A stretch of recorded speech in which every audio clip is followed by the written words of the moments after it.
इस वीडियो में आप ईंधन सेल के बारे में समझेंगे। ये होता कैसा है सेल? ऐसा सेल जो विद्युत ऊर्जा का उत्पादन करता है, जो विद्युत ऊर्जा पैदा करता है, उसको क्या कहते हैं? ईंधन सेल।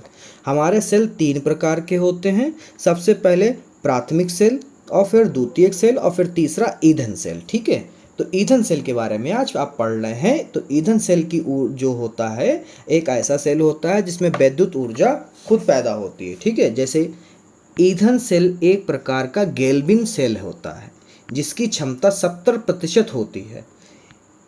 इनमें ईंधन गैसों जैसे हाइड्रोजन और मीथेन आदि के दहन द्वारा ऊर्जा प्राप्त किया जाता है। जैसे कि हाइड्रोजन को जब हम जलाएंगे तो ईंधन सेल मिलेगा, इन्हें ईंधन की एनर्जी मिलेगी जो ईंधन सेल की होती है, और मीथेन को जब बर्न मतलब जलाएंगे तो भी हमें ईंधन सेल की एनर्जी प्राप्त होगी। ठीक है, तो आप ये लिख देंगे तो आपको इसमें नंबर पूर्ण मिल जाएंगे। फिर उसके बाद में आपसे पूछता है कि ईंधन सेल के गुण क्या होते हैं।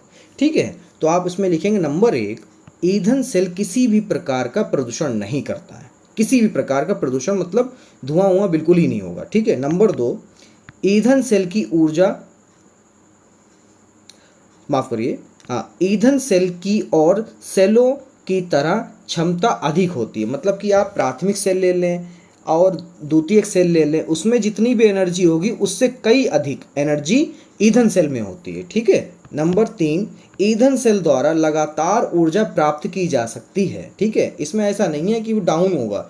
अगर ये चलेगा तो बिल्कुल उसी पावर से चलेगा जिस पावर से स्टार्टिंग से चलेगा, सेम चलता रहेगा, वो एकदम से बंद हो जाएगा, काम करना बंद कर देगा। ठीक है, ऐसा नहीं कि घर के सेल जैसे बैटरी वाले हैं, हल्के हल्के हल्के हल्के, जैसे आपकी मोबाइल की बैटरी है, ये हल्के हल्के हल्के हल्के डाउन होती है, ऐसे नहीं, ये एकदम से डाउन होगा अगर डाउन होगा। ठीक है, तो इसके बाद में हमारा है ईंधन सेल की सीमाएं बहुत पूछते हैं।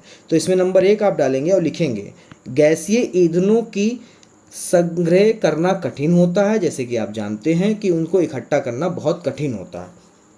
नंबर 2, इन सेलों में NaOH प्रयुक्त होता है। ठीक है, सोडियम ऑक्साइड प्रयुक्त होता है।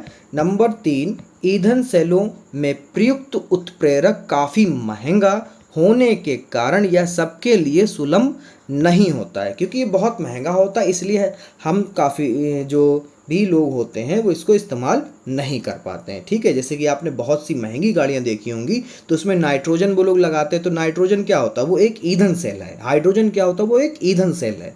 इसीलिए उनकी गाड़ियां बहुत तेज़ी से रन करती हैं रोडों पर। ठीक है, ये बैटरी के बारे में, सेलों के बारे में बात कर रहे हैं। अब आप लोग ये ना कमेंट करना कि सर पेट्रोल वाली, ऐसा कुछ नहीं होता है। ठीक है, ये ईंधन सेल की बात में, नाइट्रोजन जलता है इसलिए उसमें ईंधन सेल की ताकत होती है। ठीक है बच्चों।